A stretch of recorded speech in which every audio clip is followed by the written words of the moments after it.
There is a farmhouse outside Sugar Creek, Ohio, that has had running water since 1887. Not a hand pump, not a well you crank. Running water pressurized to a kitchen sink, a bathroom basin, a livestock trough, and a garden line.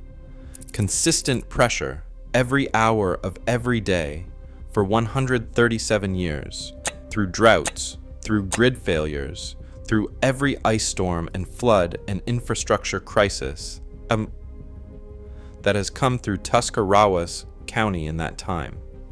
The family that lives there has never paid a water bill. They have never called a plumber for pressure problems. They have never lost water service for a single day. They have no pump. They have no pressure tank.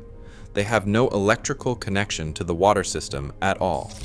I stood at that kitchen sink and turned the tap, and water came out at a pressure I would consider normal in any modern home. I held my hand under it for 30 seconds, waiting for it to do something different. It did not. It just ran. The way water has been running in that house since Grover Cleveland was in his first term. The system that makes this possible is called a ram pump, not a modern ram pump. Modern versions do exist. The original hydraulic ram was invented in 1796 by a French engineer named Joseph Michel Montgolfier, the same man who built the first hot air balloon. It was a device so mechanically elegant and so completely effective that it became standard infrastructure on farms across Europe and America for 150 years. Then the Rural Electrification Administration came through in the 1930s and the 1940s and made electric pumps cheap enough that the knowledge of what came before simply stopped being passed down. The Amish never stopped using it. They never had a reason to stop. The ram pump requires no electricity, no fuel, no external power source of any kind. It runs on the energy of falling water. It uses that energy to push a portion of that same water uphill to wherever you need it. It has two moving parts. Two, a drive valve and a delivery valve. Both are simple brass fittings that any machinist could fabricate from scratch. There is nothing in a hydraulic ram that requires a factory, a supply chain, or a utility company. There is nothing in it that can fail in a way that cannot be repaired with hand tools in an afternoon. I want to explain exactly how it works, why it works, and why the version of water infrastructure the modern utility system sold America, starting in the 1940s, was not an improvement on this in the ways that actually matter to a family trying to have reliable water independence on their own land. The physics of the hydraulic ram starts with a concept called water hammer. You have experienced water hammer if you have ever shut off a faucet quickly and heard a loud bang in your pipes. That bang is the sound of kinetic energy in moving water converting to pressure energy when the flow is suddenly stopped. The water was moving, you stopped it, and the energy had nowhere to go, so it expressed itself as a pressure spike. In your house, that pressure spike is a nuisance. In a hydraulic ram, it is the engine. Here is the sequence. You have a water source, a creek, a spring, a pond, anything with a reliable flow and at least 2 feet of vertical drop available, meaning the source sits at least 2 feet higher than the point where the ram will be installed. You run a supply pipe called the drive pipe from the source down to the ram. The water flows down that pipe and exits through a weighted waste valve, which hangs open at the bottom of the ram. Water flows out freely through that waste valve, building speed as it comes down the drive pipe. When the flow reaches a certain velocity, the rushing water catches the waste valve and slams it shut. That sudden stop creates a pressure spike, your water hammer, inside the ram body. That pressure spike is strong enough to force a small amount of water through a one-way delivery valve and up into a pressure chamber. a sealed air-over-water vessel where the compressed air acts as a spring, smoothing the pulsing flow into steady pressure. Then the pressure drops, the waste valve falls open, water accelerates down the drive pipe, slams the valve, and pushes another pulse of water into the pressure chamber, 60 to 100 times per minute. Every minute of every hour of every day, with no human attention and no external energy. The water that gets pushed up to the house is a fraction of the total flow coming down the drive pipe. Typically between 10 and 30%, depending on the vertical drop available and the height you need to push the water to. The rest exits through the waste valve and returns to the watershed. You are not consuming the water source. You are borrowing energy. For the farmhouse outside Sugar Creek, the setup is a spring on a hillside, 200 yards from the house, sitting about 18 feet higher than the ram installation point. The ram pushes water up to a storage tank in the barn loft, 60 feet higher than the ram, at a rate of about 300 gallons per day. The family uses roughly 220 gallons per day for household and livestock needs. The tank stays full. The overflow returns to the creek. The system has been running this way, with periodic replacement of the two valves, for as long as anyone on that property can remember. The valve replacement is the entire maintenance requirement. The waste valve, which takes the impact of closure 60 to 100 times per minute, wears over time. On a well-built ram with quality brass fittings, that valve lasts 3 to 5 years before it needs replacement. The part costs $4. Installation requires a wrench and 15 minutes. That is the complete maintenance schedule of a water system serving a full working farm. $4 every 3 to 5 years. Compare that to what the Rural Electrification Administration sold American farms starting in 1936. An electric submersible pump in the well, a pressure tank, a pressure switch, an electrical service connection to the grid, a monthly utility bill, a system with a motor that burns out, a pressure tank bladder that fails, a switch that corrodes, a power line that goes down in ice storms, and a utility relationship that starts the day the system is installed and never ends. Every component has a replacement cycle. Every replacement cycle has a cost. Every cost gets paid to someone who benefits from the ongoing dependency. The hydraulic ram generates no ongoing revenue for anyone. You buy it once or you build it once, you install it, and then it runs. The utility company cannot bill you for the energy because the energy comes from your creek. The pump manufacturer cannot sell you a replacement motor because there is no motor. The plumber cannot charge you for a service call because the repair is a $4 valve and a wrench. The system is economically complete at the moment of installation. That is precisely why it was not the technology the Rural Electrification Administration promoted when it came through with subsidized electric service and low-interest equipment loans for electric pumps. I found documentation of this in a source that required more than a year to track down.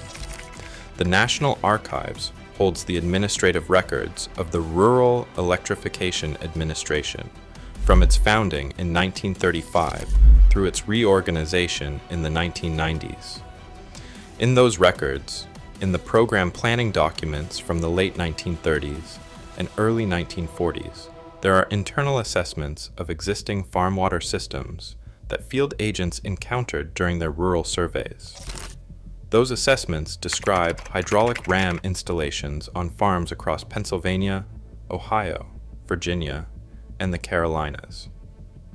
The field agents noted them, measured their output, and in several cases documented that the farms using ram systems had no need for electric water service. The program response to those farms was not to leave them as they were. The program offered equipment financing incentives specifically designed to make electric pump installation economically attractive, even for farms that already had functioning water systems. The hydraulic ram was categorized in internal documents as legacy infrastructure, a term that in the context of those assessments meant infrastructure that was functioning well, but that generated no utility, revenue, and therefore represented a market to be converted rather than a problem to be solved. I want to say that plainly. Farms with working, cost-free, maintenance-free water systems were targeted for conversion to electric pumps, not because the electric pumps performed better for the farmer, but because the hydraulic ram produced no ongoing billing relationship, and the electric pump did. The documentation is in the archive. The language is not ambiguous. The conversion was not about improving rural water supply. It was about capturing rural water supply as a revenue stream. The Amish communities in Lancaster County, Holmes County, and Elkhart County were not converted. They declined electric service on principle, which meant they also declined the equipment financing, which meant they kept their ram pumps. And they have been keeping them ever since. They kept their systems. In part 2, I am going to show you the exact specifications for installing a hydraulic ram on any property with a flowing water source, what the two critical measurements are that determine whether your site will work, and the modification that an Amish millwright named Aaron Troyer in Walnut Creek, Ohio, showed me that extends valve life from 3 years to over a decade using nothing but a different grade of brass and a geometry change that Montgolfier himself documented in 1797, and that modern ram pump manufacturers have quietly omitted from their designs for reasons that will not surprise you at this point. Tell me in the comments whether you have a creek, spring, or pond on your property or within a reasonable distance of your house. Tell me your rough terrain. I want to know how many of you are sitting on a site that could run one of these systems right now. The two measurements that determine whether your site will work are vertical drop and flow rate. Everything else is secondary. Get these two numbers and you will know within 30 minutes whether a hydraulic ram is viable on your property. Vertical drop is the height difference between your water source and the point where you want to install the ram. You need a minimum of 2 feet. 3 is better. 5 gives you strong performance. More than that, and you are in excellent territory. You measure this with a simple line level and a length of string stretched between the source and the installation point. No surveying equipment, no professional. 10 minutes and a $3 level from any hardware store. Flow rate is how much water your source moves per minute. You need a minimum of 1 to 2 gallons per minute entering the drive pipe consistently, not peak flow after a rainstorm. Consistent baseline flow through the driest weeks of late summer. You measure this by damming the source temporarily with your hand or a flat stone and timing how long it takes to fill a 1-gallon container. If it fills in under 60 seconds during a dry spell in August, your source will run a ram. If you have both of those numbers at or above the minimums, you have a viable site. The output you can expect follows a ratio Montgolfier himself published in 1797, and that every hydraulic engineer since has confirmed. For every foot of vertical drop on the drive pipe, you can push water up approximately 5 to 7 feet to your delivery point. A 3-foot drop at the source gives you 15 to 20 feet of lift to your storage tank. A 10-foot drop gives you 50 to 70 feet. The Sugar Creek farmhouse I described in part 1 runs on 18 feet of source drop, pushing water 60 feet up to the barn loft storage tank. That ratio is consistent and predictable. You do not need to guess, you calculate. Now the modification Aaron Troyer showed me in his shop outside Walnut Creek. Aaron is a third-generation millwright. He builds and repairs ram pumps for farms across Holmes County. He has been doing it long enough to have strong opinions about where modern manufactured rams fail and why. The waste valve is the critical wear point. It closes under impact 60 to 100 times per minute. The geometry of that closure determines how the impact load distributes across the valve seat. Standard manufactured rams use a flat valve face, closing against a flat seat. Flat on flat means the entire impact concentrates at the outer edge of the contact surface, which is where wear initiates and where the valve begins leaking first. Aaron uses a slightly convex valve face closing against a correspondingly angled seat. The contact point under impact is the center of the valve rather than the edge. The impact load distributes across a broader surface area. The wear is gradual and uniform rather than concentrated. He showed me valves he had pulled from rams after 11 years of continuous operation that still held a seal. The geometry change requires a machinist to cut the valve faces to the correct angle. The additional cost over a standard valve is about $6. The return on that $6 is 8 additional years of service life per valve replacement cycle. Montgolfier documented this convex geometry in his original 1797 specification. Aaron found it in a translated French engineering text he ordered from a university library in 1987. The major ram pump manufacturers use flat valve geometry. Aaron believes this is not an oversight. The complete installation for a basic residential ram system requires 4 components. The drive pipe runs from your source to the ram, sized at 1¼ to 2 inches in diameter, depending on flow volume. The ram body itself you can purchase from a specialty supplier for between $80 and $200, or fabricate from standard brass fittings for under $40 if you are comfortable with basic plumbing work. The pressure chamber is a sealed vessel with an air charge above the water that smooths the pulsed output into steady flow. And the delivery pipe runs from the ram up to your storage tank. The storage tank is the final piece and the one most people overlook in their planning. The ram does not deliver water on demand the way a pressure pump does. It delivers water continuously at a slow, steady rate.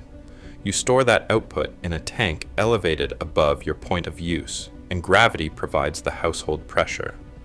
A 500-gallon tank in a barn loft or on a hillside above the house gives you gravity pressure equivalent to a standard residential supply. Aaron's recommendation for any family of 4 is a minimum 700-gallon storage capacity to provide a full day of buffer if the ram needs valve service. Total installation cost for a complete gravity-fed ram system on a suitable site runs between $150 and $300 in materials. No permit is required in most rural jurisdictions for a closed-loop system using water from your own land. No utility connection, no ongoing cost beyond the occasional valve replacement. The farmhouse outside Sugar Creek has been running on this math since 1887. The family that lives there now is the 4th generation to turn that kitchen tap without a second thought about where the pressure comes from or what it costs. That ease, that absence of dependency, that quiet self-sufficiency is not a lifestyle choice for them. It is just the result of building something correctly the first time and maintaining the knowledge of why it works. You were supposed to have that. The Rural Electrification Administration made sure you did not. Find your drop. Measure your flow. The creek on your property has been waiting a long time to do some work. Drop your state and tell us whether you have a year-round water source on your land. I read every one.